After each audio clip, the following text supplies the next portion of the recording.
एक सुबह की शुरुआत में जब सूरज अभी अभी निकल रहा था और ठंडी हवा चेहरे को छू रही थी, आरव और नेहा ज़ेब्रा क्रॉसिंग पर सिग्नल का इंतजार कर रहे थे। नेहा ने देखा कि आरव फिर से खोया खोया सा खड़ा है, जैसे कोई पुरानी याद में डूब गया हो।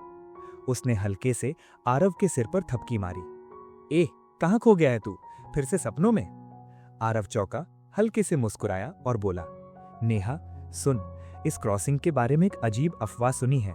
कभी कभी एक छोटी लड़की दिखती है और जिसने भी उसे देखा वो जल्दी ही इस दुनिया से चला जाता है। नेहा की बात पूरी होने से पहले ही आरव की नजर क्रॉसिंग के बीच में पड़ी। वहां एक छोटी बच्ची खड़ी थी, जैसे कोई सपना हो। बच्ची ने कुछ बुदबुदाया। आरव बिना सोचे उसके पास बढ़ा और अगले ही पल एक तेज ट्रक ने उसे जोर से टक्कर मार दी। सब कुछ रुक गया। 3 दिन बाद स्कूल की घंटी बजी। आरव स्कूल के गेट पर खड़ा था, जैसे रोज की तरह। अंदर गया, जूते उतारे, रैक पर रखे और नंगे पैर दौड़ता हुआ क्लासरूम की ओर भागा। क्लास में घुसा, सबको हाय यार बोला, लेकिन किसी ने कुछ नहीं सुना, न दोस्तों ने न टीचर ने। आरव को एहसास हुआ वो अब दिखाई नहीं दे रहा था, सुनाई नहीं दे रहा था। वो मर चुका था। फिर भी दिल में एक अजीब हल्कापन था। वो मुस्कुराया, टीचर की टेबल पर चढ़ गया, क्लास की लड़कियों की तरफ झांका और हंसते हुए बोला, अरे वाह, आज तो सबकी अच्छी अच्छी लग रही हैं। कोई नहीं देख रहा था, कोई नहीं हंसा। वो नेहा की सीट पर गया, उसकी कॉपी देखी, नेहा की साफ सुथरी हैंडराइटिंग पर तारीफ की। तो क्लास प्रेसिडेंट बनने के लिए ही पैदा हुई है यार। नेहा ने कुछ नहीं सुना। आरव ने झुककर उसका चेहरा देखा, फिर आगे बढ़ गया। अगली सीट पर था अर्जुन, जो क्लास में चुपके चुपके मंगा बना रहा था। आरव ने कहा, अरे अर्जुन, व्हाट्सएप वाला फिर तुझे चिढ़ा रहा है, मत सुन उसकी बातें। फिर शुभम की तरफ मुड़ा, और तू मेरी मिल्क चुराने वाला, कभी माफ नहीं करूंगा। फिर आई रिया की सीट। उसकी आंखें अभी भी लाल थीं। आरव ने धीरे से कहा, रिया थैंक यू, तूने मेरे लिए सबसे ज्यादा रोई थी, सच में। आखिर में अपनी सीट पर बैठा। फूलों का गुलदस्ता, उसकी तस्वीरें, सब कुछ। आरव ने आंखें बंद की और याद किया वो पल जब ट्रक ने उसे मारा था। सड़क पर अफरा तफरी मच गई। रिया ने नेहा को सहारा दिया। नेहा बस बुदबुदा रही थी, आरव मेरे सामने, मेरे सामने। रिया का चेहरा उदास हो गया।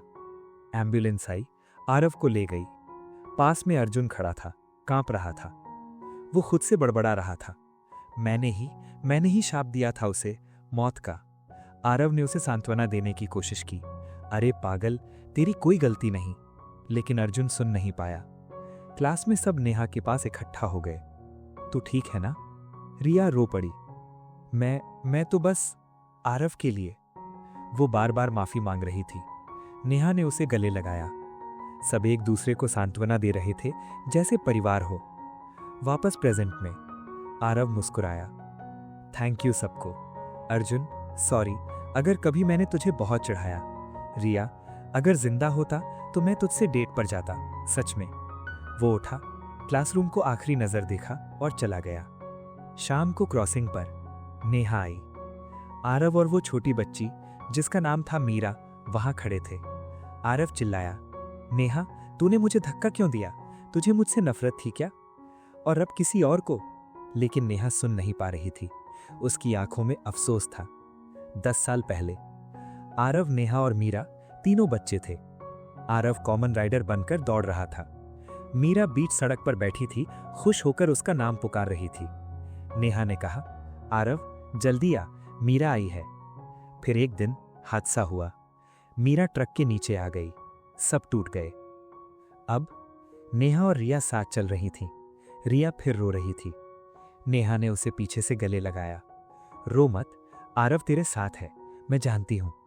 लेकिन सिग्नल रेड था, बस आ रही थी। आरव चीखा, कोशिश की रोकने की, लेकिन बेकार। तभी एक लड़की मायरा ने जोर से चीखा। उसका फोन गिरा, कार ने कुचल दिया। मायरा हंसी, अरे यार कितनी लाउड हूं मैं। सिग्नल ग्रीन हुआ। नेहा और रिया आगे बढ़ी। मायरा वो लड़की जो भूत देख सकती थी। 10 साल पहले उसने मीरा को देखा था, फोन के कैमरे में। उसके पापा जो झूठे तांत्रिक थे ने कहा था भूत नहीं होते, लेकिन अब मायरा देख रही थी आरव और मीरा दोनों को। कहानी आगे बढ़ी। मायरा को समझ आया कि आरव की मौत हादसा नहीं थी, किसी ने उसे मारा था और वो शख्स अभी भी आसपास था। अर्जुन ने कबूल किया। वो सोचता था उसने शाप से आरव को मार दिया, लेकिन सच कुछ और था। रिया ने अर्जुन से बात की, नेहा ने सबको समझाया और मायरा आखिरकार सच का सामना करने को तैयार हुई, क्योंकि दोस्ती, प्यार, अफसोस और वो छोटी छोटी यादें कभी कभी मौत के बाद भी जिंदा रहती हैं। और वो क्रॉसिंग अभी भी इंतजार कर रही है किसी नई सुबह की, किसी नई कहानी की। कहानी खत्म, लेकिन यादें कभी खत्म नहीं होती।